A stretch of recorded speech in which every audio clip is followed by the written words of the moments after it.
Olá, alunos, olá, alunas, professores, professoras, no ar mais um Sai Digital. Sai Digital 73, professor Aécio. Que caminhada maravilhosa em 2016. Muito bom, né? Muito bom. Vamos lá, você que está conosco, nos acompanhando. Olha, Tema.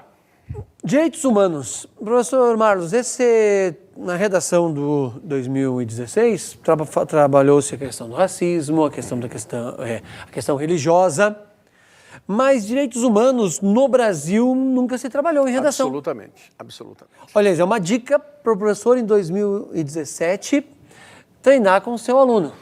E além disso, é claro, a reflexão, que direito humano? Discutir o assunto, né? Quem é humano e o que significa humanidade?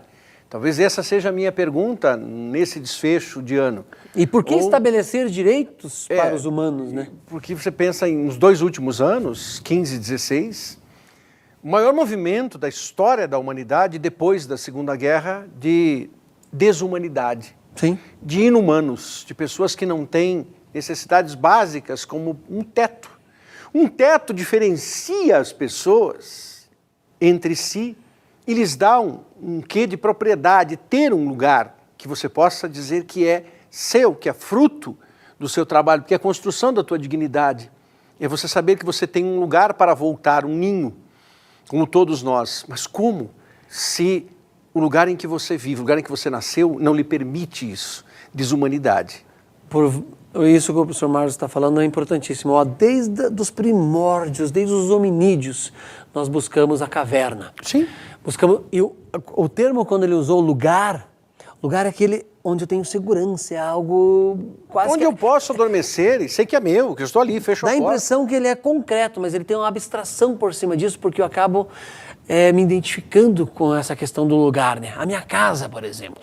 E os dois últimos anos, vamos pensar em 2016 e 15, não só os desabrigados, as pessoas que não têm casa onde elas vivem, onde elas moram como país, mas aquelas que foram expulsas, o grande número de pessoas que ficaram como refugiados pelo mundo, mais de 5 milhões de refugiados que perderam suas casas, seu lugar, seu teto, não ter para onde ir. Aliás, a página da ONU, da Acnur, que trabalha com a questão dos refugiados, abre a página com uma frase de Eurípides, que a escreveu 32 anos antes de Cristo. Põe tempo nisso. Dizendo o seguinte: não há dor maior no mundo do que a perda da terra natal.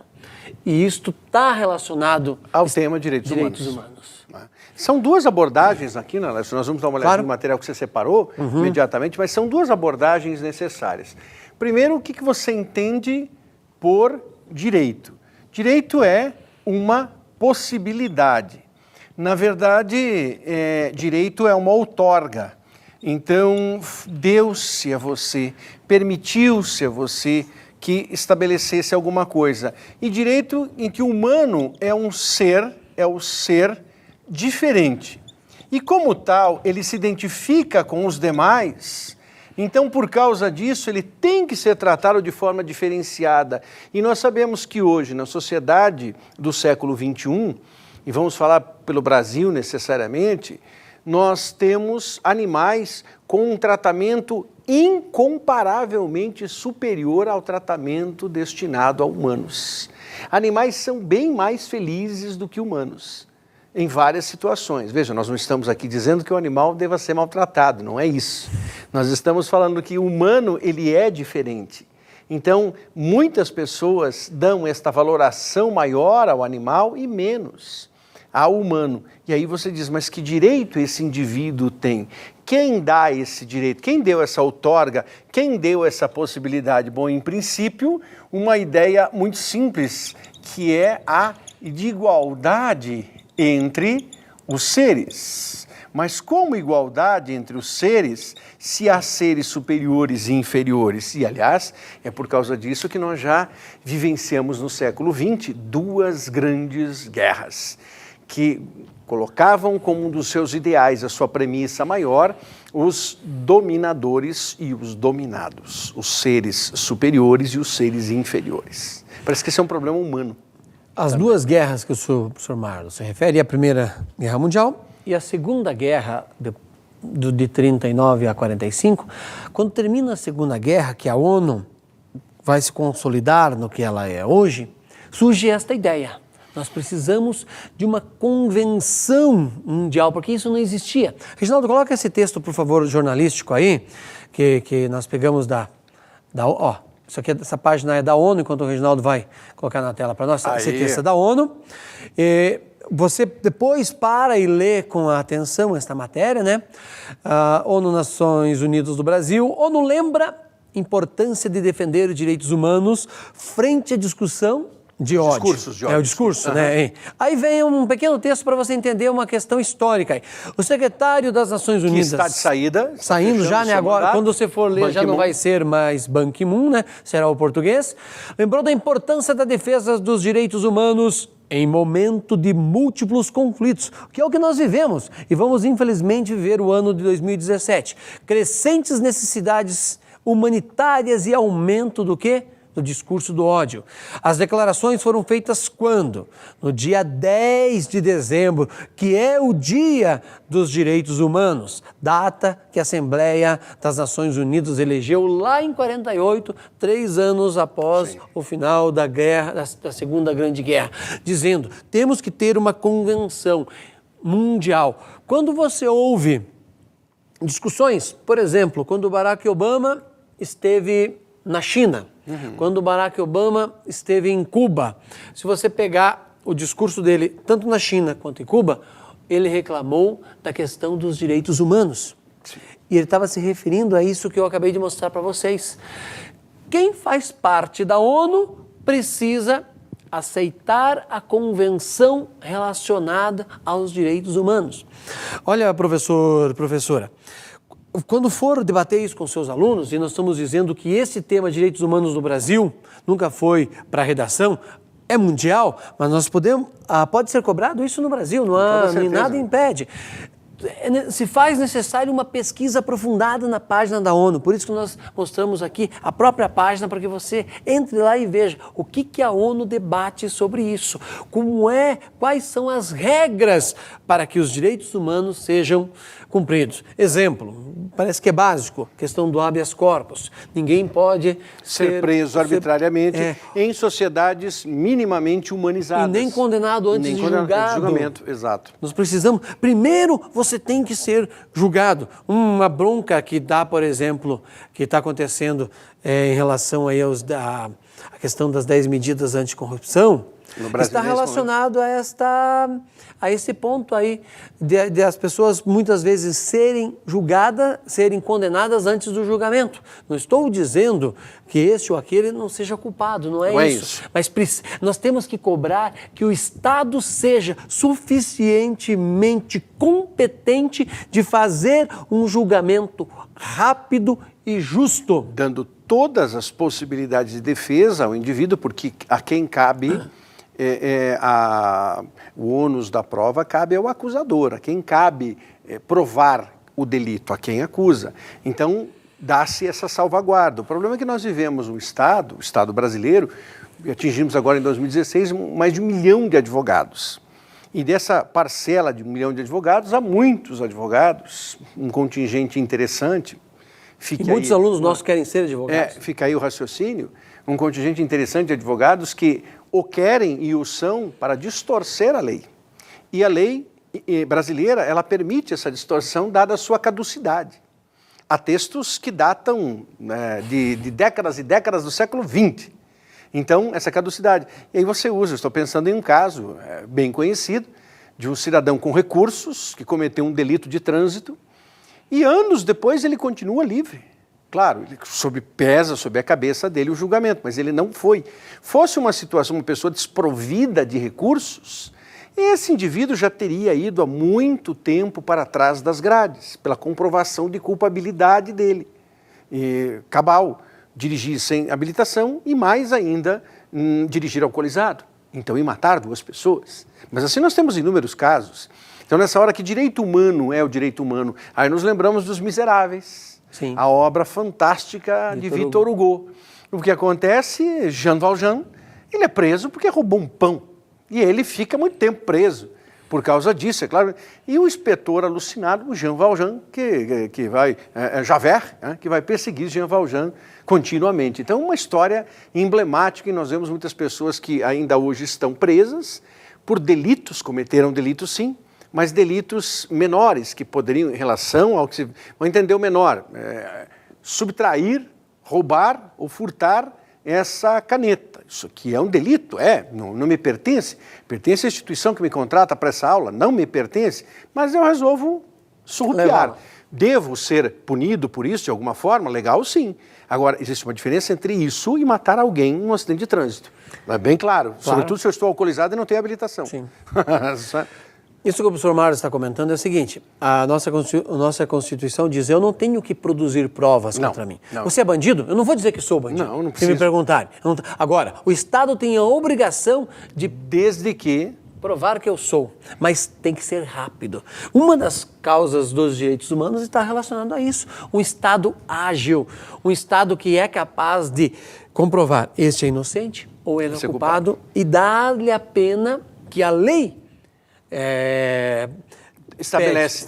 E não o que simplesmente esta ou aquela opinião pública, este ou aquele grupo deseja, mas a lei. Sim. Se a lei é ruim, trabalhe com a lei para que ela mude, mas não vá contra porque você não gosta. Então, falha-se nisso, em que se falha, e aí você tem, porque é um tema tão amplo, porque nós podemos trabalhar com o leque Brasil ou com o leque mundo. Daqui a pouco nós vamos entrar em outras facetas.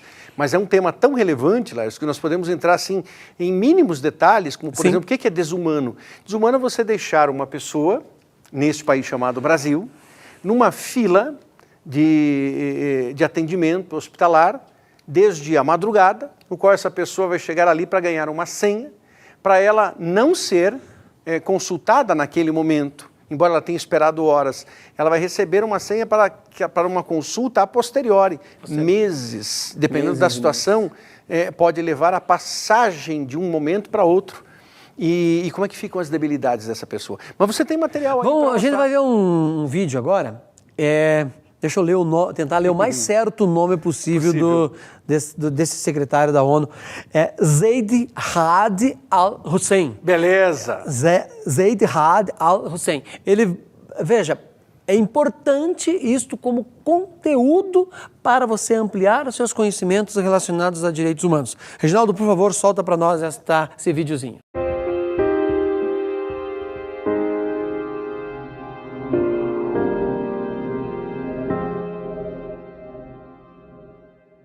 Today's events in the world make many among us anxious, even fearful. We see human beings in pain, decent values under attack, messages of hatred and intolerance, divisive visions of the world, which drive increasing selfishness, isolation, scapegoating, violence.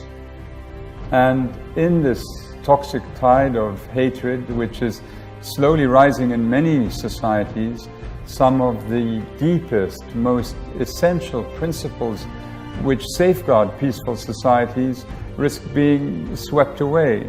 We need to stop this, and I believe we can. We, you and I, can draw the line. We don't have to stand by when those who peddle hate drive wedges of hostility between communities. We can build bridges, we can raise our voices, we can stand up for the values of decent, compassionate societies. When someone is abused and afraid, we can step forward to help safeguard her rights. When a vulnerable person is bullied, we can step in. Wherever there is discrimination and exploitation, we can speak up and let it be known we oppose this and seek to stop it. We can also join others to publicly lobby for better leadership, better laws, and greater respect for human dignity in the street, in school, at work, in public transport, in the voting booth, at home, on social media, in sports. Wherever we are, we can make a real difference in someone's life, perhaps even many lives. Local steps make global movements. It starts with all of us taking practical steps to reaffirm our belief in humanity and equality. The UN Human Rights Office works to promote and protect human rights around the world. We work for a world built by we the peoples, as the UN Charter says. A world of justice, equality, and human rights. So join our cause. Let us know what you're doing, and we will gather your stories and amplify your voices. It starts with each of us. Stand up for someone's rights today.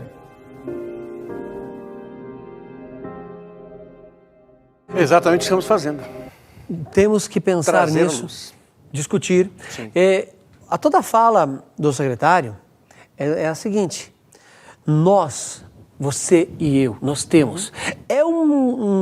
A frase da ONU diz, em relação aos direitos humanos, diz o seguinte: ideal comum a ser atingido por todas as nações, mas é cada um de nós. As imagens que mostram ali, refugiados, o Brasil tem. Pobreza, o Brasil tem. Questão dos direitos, por exemplo, do grupo LGBT, que o Brasil tem esse conflito. A questão religiosa, que é citado no vídeo. Acabou de ser tema do Exame Nacional. Tudo está presente, então é possível, nessa discussão desse vídeo, pensar nos direitos humanos no Brasil. Qual o encaminhamento que nós estamos dando como cidadão, como aluno, como professor. E concretizar esta ideia em forma de redação é mostrar que você sabe do assunto. Que domina esse assunto, que tem informações, que fez leituras e que consegue perceber esse movimento do coletivo a partir do eu. Então é o que ele deixa bem claro, o coletivo a partir do eu.